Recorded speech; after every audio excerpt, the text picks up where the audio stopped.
Gym owner की 5 गलतियां। तो जिम ओनर ऐसी कौन सी 5 गलती करते हैं जिनकी वजह से उनका जिम बंद होने के कगार पे आ जाता है या फिर बंद ही हो जाता है। तो उन 5 गलतियों को सुधार के आप एक जिम सेटअप को, एक जिम के बिजनेस को प्रॉफिटेबली कैसे रन कर सकते हो, इसके बारे में डिस्कस करेंगे। इस टॉपिक को डिस्कस करने के लिए हम 5 पॉइंट्स में समझेंगे कि किस तरीके की गलतियां जिम ओनर करते हैं और उनको सुधार के कैसे अपने बिजनेस को तगड़े प्रॉफिट में लाया जा सकता है।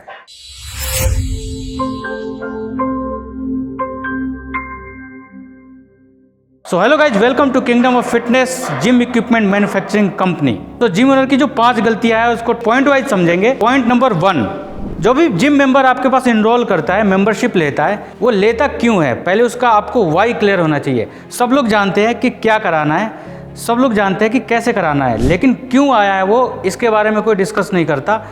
ज़्यादातर लोग डिस्कस करते हैं, लेकिन जो जिम ये गलतियाँ करते हैं वो नहीं समझ पाते कि जिम मेंबर आया क्यों है। देखिए, जिम ओनर के कुछ गोल्स होते हैं, लाइक उसको या तो वेट लॉस करना है, या तो वेट गेन करना है, या तो उसको बॉडी बिल्डिंग करनी है, और या तो उसको अपने फिटनेस को मेंटेन करना है। 4 पॉइंट्स होते हैं। अगर जिम मेंबर कोई आपके जिम में आता है और मेंबरशिप लेता है तो उसका गोल आपके माइंड में क्लियर होना चाहिए, और उसके गोल के अकॉर्डिंग उसको एक्सरसाइजेज बताना, उसके डाइट चार्ट बताना, और उसको ट्रैक करना। मंथ बाय मंथ या वीकली भी आप ट्रैक कर सकते हो कि क्या उसको रिजल्ट आ रहा है, क्या मैं उसको राइट एक्सरसाइज बता रहा हूँ, जो भी उसका गोल है उसके अकॉर्डिंग। इससे क्या होता है, एक मेंबर से जुड़े भी रहते हो आप, उससे फीडबैक लेते रहते हो आप, और मेंबर आपका खुश रहता है आपके बिहेवियर से। आपका जो केयर है उसके प्रति, उसकी वजह से वो जुड़ा रहता है लॉन्ग टर्म तक। तो पॉइंट नंबर 2 है मार्केटिंग। देखिए, जिम की मार्केटिंग करना बहुत ज़रूरी है। अगर आपने एक कमर्शियल जिम सेटअप खोला है, उसका बिजनेस कर रहे हैं, तो उसकी मार्केटिंग करना आज की डेट में बहुत ज़्यादा आवश्यक है। ऐसा अगर आपने मार्केटिंग नहीं करी तो आपकी विजिबिलिटी कम हो जाएगी। कंपटीशन बहुत ज़्यादा है मार्केट में, रोज़ नए नए जिम्स खुल रहे हैं, आपके आसपास भी खुल रहे हैं। 1 किलोमीटर 2 किलोमीटर के एरिया में, सिटी की बात कर रहा हूँ मैं, बहुत सारे जिम खुलते हैं। तो आपकी विजिबिलिटी बहुत ज़्यादा होनी चाहिए। तो आपके सोशल मीडिया अकाउंट्स होने चाहिए, like Instagram, Facebook, Twitter, YouTube. इन पे आपके छोटे छोटे क्लिप, शॉर्ट्स डाल सकते हैं आप, या लॉन्ग वीडियोज़ आप बना सकते हैं, तो लॉन्ग वीडियोज़ पोस्ट कर सकते हैं आप।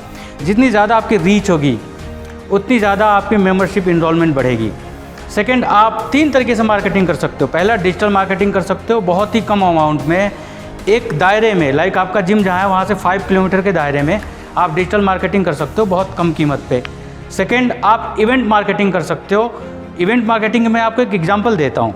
सपोज़ कीजिए आज स्वच्छ भारत अभियान का एनिवर्सरी है, और आप जिम मेंबर को, अपने जिम का ब्रांड नेम से टी-शर्ट्स वगैरह पहना के और बैनर लगा के आपने एक एरिया चूज़ करा कि यहाँ की सफाई हमें करनी है, हमें योगदान देना है स्वच्छ बनाने में। उससे भी विजिबिलिटी बढ़ती है। और सेकंड ये होता है कि लोगों के माइंड में क्लिक करता है कि एक ऐसा जिम है जो इस जगह पे स्थित है और उनके मेंबर इवेंट्स में पार्टिसिपेट करते हैं, तो उससे भी जिम की मार्केटिंग बढ़ती है। और ये समय दर समय आपको करते रहना चाहिए। जैसे 15 अगस्त हो गया, झंडा तोलन कर रहे हैं आप, तो जिम मेंबर को लेके एक जगह पे आप झंडा तोलन कर सकते हैं। अगर उसके लिए आपको लोकल बॉडी से परमिशन की भी ज़रूरत है तो उसका भी ख्याल रखें कि परमिशन भी होनी चाहिए गैदरिंग के लिए। सेकंड, डिजिटल मार्केटिंग होगी। थर्ड, टेस्टिमोनियल मार्केटिंग होगी।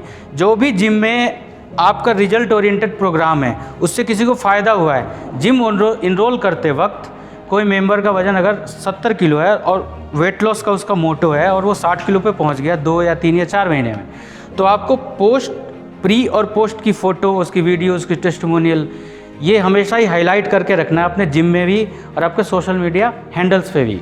तो 3 तरीके से आप ये मार्केटिंग कर सकते हैं। एक इवेंट मार्केटिंग होगी, डिजिटल मार्केटिंग होगी, और टेस्टिमोनियल मार्केटिंग होगी। ये बहुत ही इम्पैक्टफुल होती है और नए मेंबर्स को इनरोल करने में मदद करता है। तो पॉइंट नंबर 3, जिम को अपडेट ना करना। ये बहुत बड़ी गलती है आपकी। अगर आपने एक बार जिम ओपन कर लिया, आपने डिसेंट इंटीरियर रखा है, आपने इक्विपमेंट भी अच्छे रखे हैं, पर आपने जिम को अपडेट नहीं करा, लाइक इन एवरी 6 मंथ, आपके ओपनिंग के बाद हमेशा 6 महीने पे आप कुछ ना कुछ इसमें अपडेट कीजिए।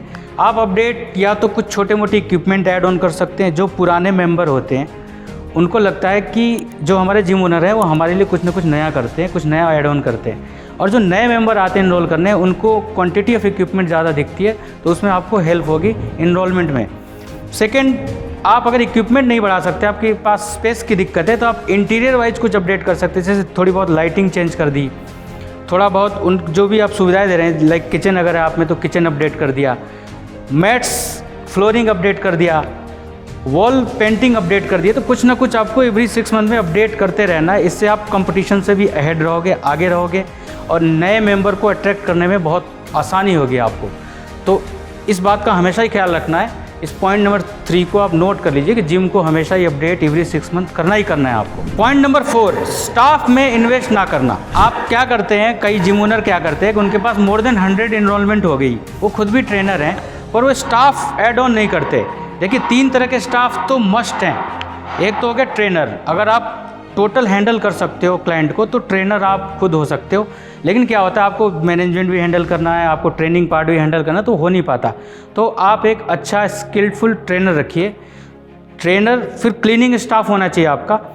जैसे कि क्या होता है, जिम में अगर हाइजीन मेंटेन हो तो लड़कियों की संख्या भी, फीमेल मेंबर की संख्या भी ज़्यादा रहती है, क्योंकि वो पहले हाइजीन ही देखती हैं। और जो नए मेंबर आते हैं ना, उनको भी अट्रैक्ट करने में सुविधा होती है कि हाँ, ये जिम में हाइजीन मेंटेन होता है, जिम साफ़ सुथरा है, एयरी है, मतलब हवादार है, बहुत सफोकेशन नहीं है, इंटीरियर वगैरह अच्छा है, तो इनरोलमेंट में मदद मिलती है। तो इन पे इन्वेस्ट कीजिए आप। तीसरा जो मेंबर होता है वो सेल का होता है। अगर आप सेल्समैन कोई रख सकते हैं या सेल्स वूमेन रख सकते हैं कि नए मेंबर को ट्रैक करना, अगर आपके पास कोई इंक्वायरी आ गई है तो उनको कॉल करके अपनी जिम की सुविधाओं के बारे में बताना, इनरोलमेंट के लिए उनको अट्रैक्ट करना, ये काम सेल्स का पर्सन कर सकता है। यानी आप रिसेप्शन कम सेल्स पर्सन एक ही मेंबर को रख सकते हैं जो कि दोनों काम संभाल लेगा। तो स्टाफ में आप इन्वेस्ट कीजिए। इन्वेस्ट आप रिपेयरिंग में भी कीजिए। आप किसी भी कंपनी का जिम इक्विपमेंट आपने ले लिया, उसके बाद क्या होता है, एवरी 3 मंथ्स या 4 मंथ्स डिपेंडिंग अपॉन यूजेज, कितना यूज हो रही है इक्विपमेंट, उसके हिसाब से आप पेड सर्विस ले लीजिए। रेगुलर बेसिस पे 3-4 मंथ्स पे आपकी मेंटेनेंस होती रहे। देखिए जो भी जिम इक्विपमेंट आप लेते हैं उसकी सर्टेन गारंटी और वारंटी रहती है, पर वो पार्ट्स की रहती है। पर आप रेगुलर सर्विसेज लेते रहते हैं, वो थोड़ा बहुत आपका फ़ी जाता है सर्विसेज के लिए, लेबर चार्जेस जाते हैं, वो आप दीजिए और रेगुलर मेंटेन कीजिए। इससे भी कंपटीशन से आगे रहेंगे और इस गलती को अवॉइड कीजिए, इसको सुधारिए, आपका जिम बहुत सक्सेसफुली रन होगा। Point number 5, right equipment select ना करना।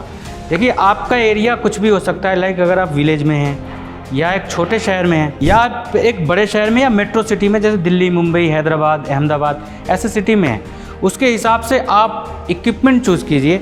मुझे किस ब्रांड का, कैसा इक्विपमेंट होना चाहिए जो मेरी फ़ी को जस्टिफाई कर सके। जैसे आपका फ़ी 1500 रुपये पर मंथ है, तो एक डिसेंट इक्विपमेंट होना चाहिए, अच्छे ब्रांड का होना चाहिए। और अगर आपकी फ़ी 500 रुपये है, 700 रुपये है, ऐसी फ़ी स्ट्रक्चर है आपका, तो फिर भी आप इक्विपमेंट अच्छे रखो, क्वांटिटी कम कर लो, लेकिन इक्विपमेंट अच्छा रखो। अगर इक्विपमेंट आप अच्छा नहीं रखोगे तो उसमें आने वाले दिनों में शिकायतें होंगी। शिकायतें होने के बाद अगर वो मैन्युफैक्चरर आपको सर्व नहीं कर सकता लॉन्ग टर्म तक या पार्ट नहीं दे सकता, ऐसी कोई दिक्कतें आ रही हैं, तो आपको प्रॉब्लमेटिक हो जाएगी और जिम रन करना मुश्किल हो जाएगा। फिर आपका कंपटीशन में फंस जाओगे और जो भी नए जिम खुलेंगे मेंबर वहाँ चला जाएगा। इस बात का भी ख्याल रखना आपको। तो इक्विपमेंट बिल्कुल सोच समझ के, अच्छी तरीके से चेक करके, उसकी बिल्ड क्वालिटी चेक करके और आपको लेना चाहिए। मैन्युफैक्चरर आप चूज़ कीजिए, 4-5 आप मैन्युफैक्चरर सेलेक्ट करके, उनके पास विजिट करके, उनके इक्विपमेंट्स देख के, प्राइसिंग देख के, और फिर आप सेलेक्ट कीजिए कि हाँ ये मेरे लिए ठीक रहेगा और ये इक्विपमेंट मैं लगा सकता हूँ। तो इस तरीके से आप इन 5 गलतियों को अवॉइड करके और सक्सेसफुली जिम रन कर सकते हो। और 5 गलतियों को उनको बिल्कुल ना करें, वरना जिम बंद होने के कगार पे आ जाएगा, बंद ही हो जाएगा। हमारे पास रोज़ ऐसे केसेस आते हैं। अब आपका जिम छोटा हो, बड़ा हो, किसी भी शहर में हो, ये 5 पॉइंट आपके लिए अप्लीकेबल हैं। तो आपके माइंड में ये चीज़ें आप नोट कर लो, जो भी मैंने बताया, ये गलतियाँ नहीं होनी चाहिए। तो जिम का बिज़नेस बहुत अच्छा है, बहुत सक्सेसफुली रन कर सकते हो आप, प्रॉफिटेबली रन कर सकते हो आप।